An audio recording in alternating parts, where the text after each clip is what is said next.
Shalom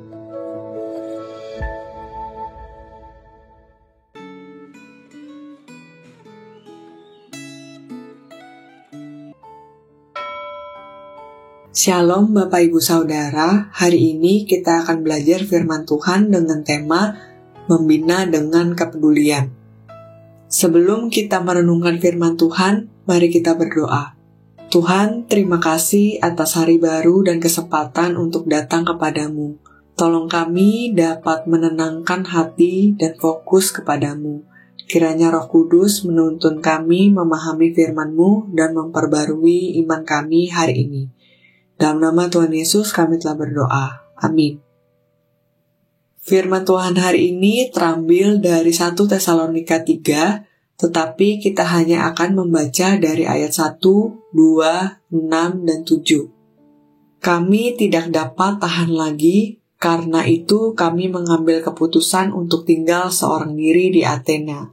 Lalu kami mengirim Timotius, saudara yang bekerja dengan kami untuk Allah, dalam pemberitaan Injil Kristus untuk menguatkan hatimu dan menasihatkan kamu tentang imanmu.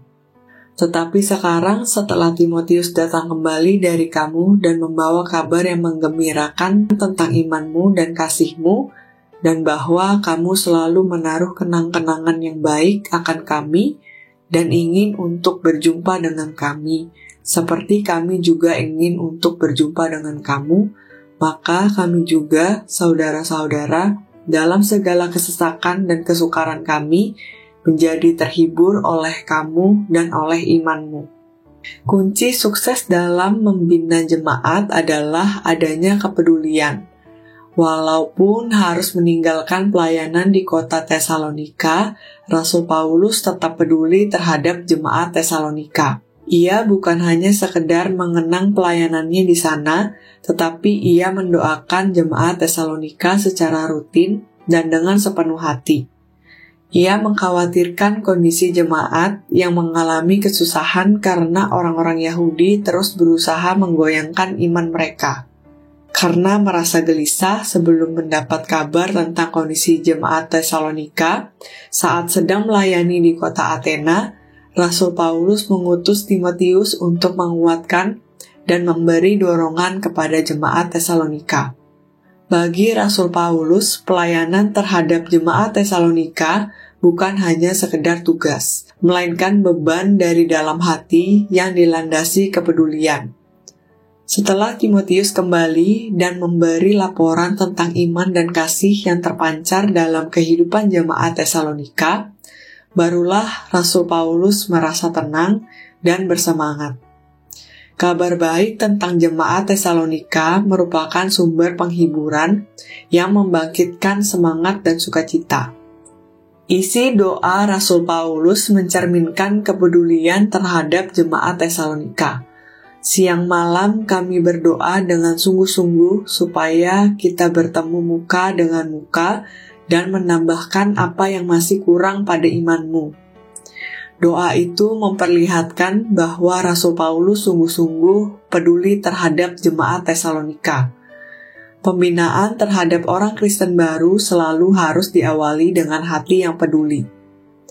Rasul Paulus sadar bahwa pembinaan yang ia lakukan terhadap jemaat Tesalonika masih belum lengkap dan baru mencakup hal-hal terpenting.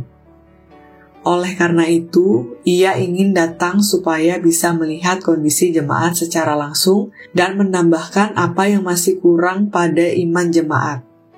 Doa Rasul Paulus ini mengingatkan gereja bahwa tugas penginjilan selalu harus disertai dengan tindak lanjut untuk membina orang yang bersedia menyambut berita Injil, sehingga orang itu menjadi dewasa di dalam Kristus.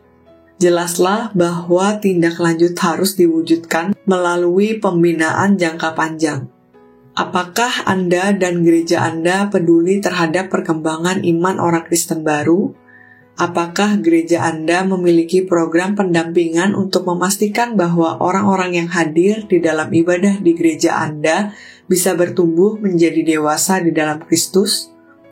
Apakah kepedulian terhadap orang Kristen baru di gereja Anda telah dituangkan dalam rencana mendoakan dan berkunjung agar bisa menambahkan apa yang masih kurang dalam iman mereka? Apakah gereja Anda menyediakan program pembinaan iman dan apakah Anda sudah terlibat dalam program tersebut? Mari kita berdoa. Tuhan Yesus, terima kasih atas firman-Mu. Tolong kami peduli pada pertumbuhan iman sesama kami, dan jadikan gereja kami tempat yang membina dalam kasih-Mu. Mampukan kami terlibat agar banyak yang bertumbuh di dalam-Mu. Dalam nama Tuhan Yesus kami telah berdoa dan mengucap syukur. Amin.